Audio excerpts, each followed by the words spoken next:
Hey, I'm Sheila. After 6 weeks cycling solo around Scotland through a variety of weather patterns and road conditions, my body was feeling a little battered. So when my partner Michael arrived to join me for the last leg of the trip, we decided it was time to lighten things up. We rode from Edinburgh down the coast of northern England to catch a ferry to the ideal place to put bike touring on easy mode. Welcome to the Netherlands. A country where there are more bicycles than people, it's one of the flattest places on Earth, and there are over 35,000 kilometers of cycle paths, often completely separate from other traffic. Sounds pretty sweet, but no bike tour is without its challenges. There's a heat wave, so it's 35 degrees right now, and my body is just so fatigued from the last month and a half of riding that even though it's flat, so flat, Michael's feeling pretty good, but I'm just kind of slogging along. So I think we'll call it for the day, find a campground, and see how we do tomorrow. In the morning, I realized it wasn't just my general fatigue that was slowing me down. I woke up this morning to find my tire seems to be losing air, so we're gonna throw some more sealant in there before we hit the road today. So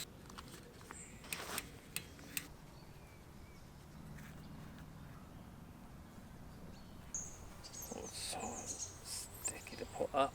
Our pump is toast, but the campground host gave us this cool old pump. Let's see if that works. Here's a riddle for you.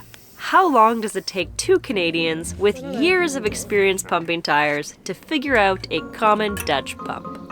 How does the clip work? How does the clip work? I'm too embarrassed to reveal the answer, but we do eventually get it somewhat done. I didn't want to take the tires off, so now I have to disperse the sealant my own way. One side. And then underside. So we did both sides. This is super professional. This is how we do it professionally. There you go. A little spin. So whoop, whoop. All right, I'm tired, so let's hope that's good enough. We were trying to get out early to beat the midday heat and also some rain that might be coming in the evening. And we were on track to do that, but what's that expression, like, make plans and the universe laughs? So we have some sealant in that's hopefully okay, and are on our way to a bike shop to get a new hand pump and to maybe pump up my tires a bit more, because we're still novices with those old-fashioned Dutch pumps.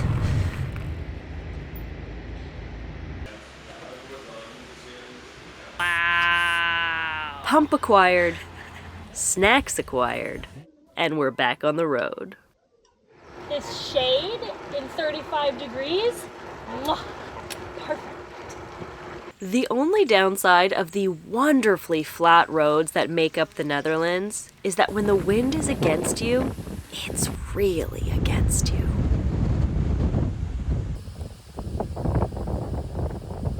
But it's nothing a cozy camping spot can't easily make up for. Our campground tonight is an apple and pear orchard, and we also bought some organic pear juice. Michael, how is it? Pear. I don't know, you're not giving me any direction. What do you want? We drank this whole bottle in like 5 minutes. It's so good. We've been missing out. Oh, the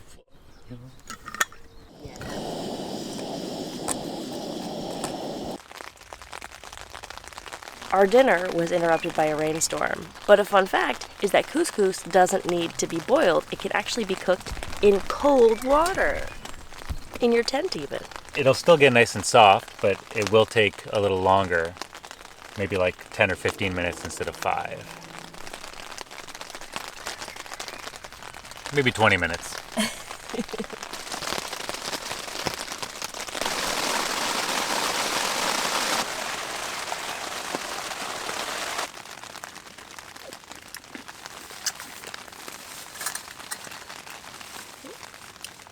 Good enough. Not bad for tent meal. Seriously. We wake up to thankfully cooler temperatures and tires holding air. Yay! We make our way alongside farmland and main highways, nearly all of it on perfectly paved bike paths. As a North American frequently fighting for space and safety on the roads, this feels kind of surreal. And it's all thanks to the Dutch choosing in the 70s to focus on a cycle network rather than car-centric urban planning. It's rare here that we find ourselves on anything other than a bike path, and when it's a shared road, it still feels like a space where we're safe and welcome.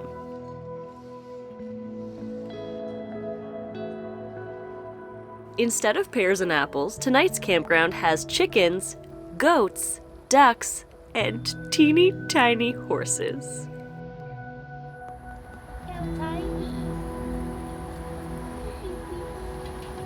It also has a restaurant. Restaurants and campgrounds seem to be decently common in the Netherlands, but this is our first time making use of one, and I am very excited. It's the perfect end to a beautiful day. I just went to say good morning to somebody and I forgot the word for good morning and got anxious, and I think I just mumbled something like Guten Morgen at somebody. That's definitely not what it is. Whoopsie. Let's get out of here. Gotta go on the run from my terrible Dutch. Today we will face off against one of the few challenges cyclists face in the cycling paradise that is the Netherlands, and that is the train system. Because we have limited time, so we need to grab a train to finish our route in time. And our understanding is that because the Netherlands is so bike friendly, they actually had to make their trains more expensive and complicated to take bikes on, because otherwise they would just be completely rammed with bicycles. So we'll see how that goes. But before we get there, we're gonna go through the National Park de Biesbosch. I'm sure I pronounced that wrong, but it's supposed to be really beautiful and I'm really excited to see it. So let's go. The national park is full of plant life, rivers, and birds. And we use the opportunity to finally try out a navigational method unique to the Netherlands.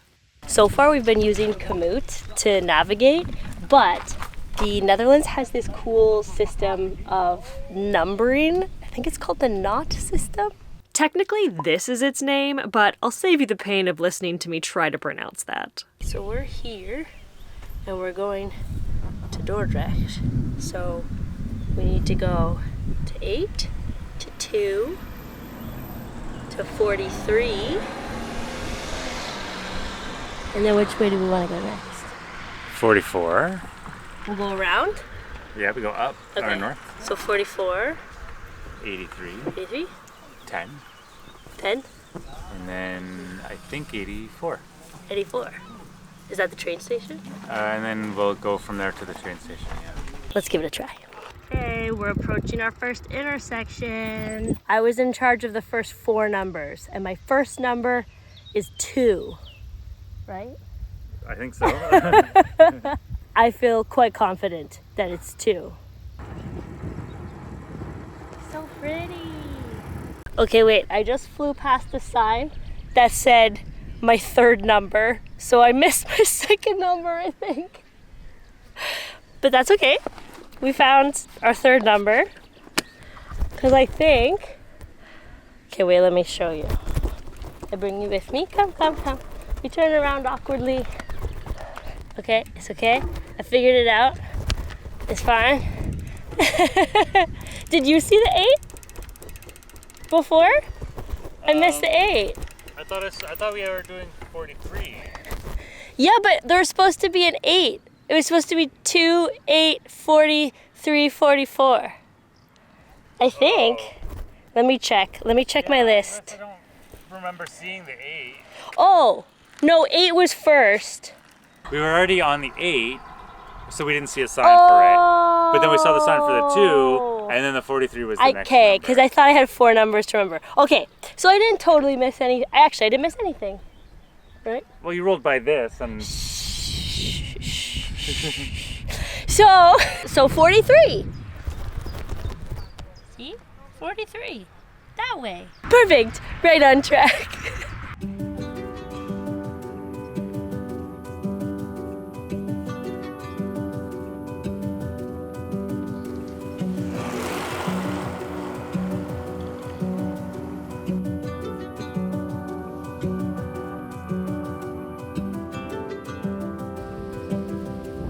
Onwards to 44. One more number and then I pass the baton to Michael.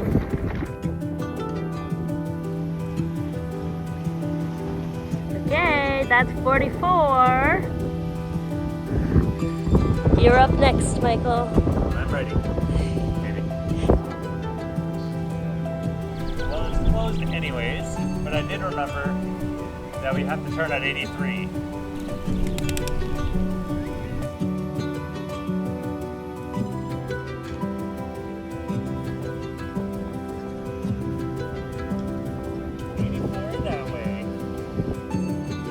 We do eventually return to our normal navigating to get to the train station, but the knot system feels like a great way to cover large distances without having to stare at a screen. Now for the dreaded act of taking our bikes on the train. It's often said that traveling with a bike is the best until you have to take your bike on any other form of transportation. Ooh. But this was incredibly easy. Thank you, Netherlands. We fit. We fit, just about. It does cost us almost as much for a bike as for a person, so I see why locals sometimes have 2 bikes that they keep on either end of their train commute. But it's a pretty smooth process to get us from Dordrecht to Den Haag.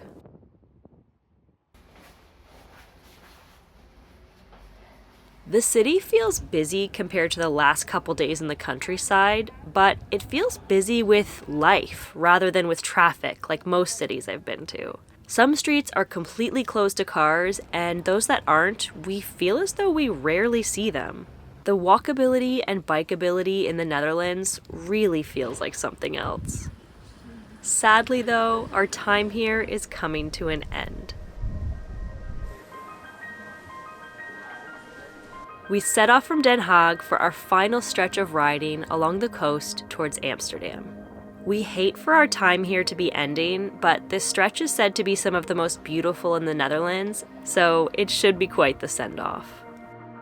Over a quarter of the Netherlands is below sea level, and methods like maintaining these sand dunes and building a network of dikes and dams prevents flooding. It's incredibly impressive. Forever, it feels like. We spend the day riding along dozens of kilometers of paths solely for bikes and pedestrians. Other than the very occasional resort, there isn't a car or building in sight. Just hundreds of people out enjoying nature. I'm falling more and more in love with the Netherlands each day. As we leave the dunes behind and approach the capital of the Netherlands, Amsterdam, I'm struck by something. Normally, as I approach a city after riding in quiet areas, I feel anxious navigating the sudden busy roads. But here, I feel little of that. When enough space is made for everyone, it feels nearly as comfortable to be riding in the city as on a quiet open road. When I think of dream destinations for bike touring, I often picture grand mountains and remote roads. But though this week in the Netherlands has been flat and paved, it was anything but boring. Quiet nature, cute towns, bustling city life, and perfectly engineered bike paths connecting all of it. It feels like the Netherlands has it all. The only thing I'm left wondering is, should we move here?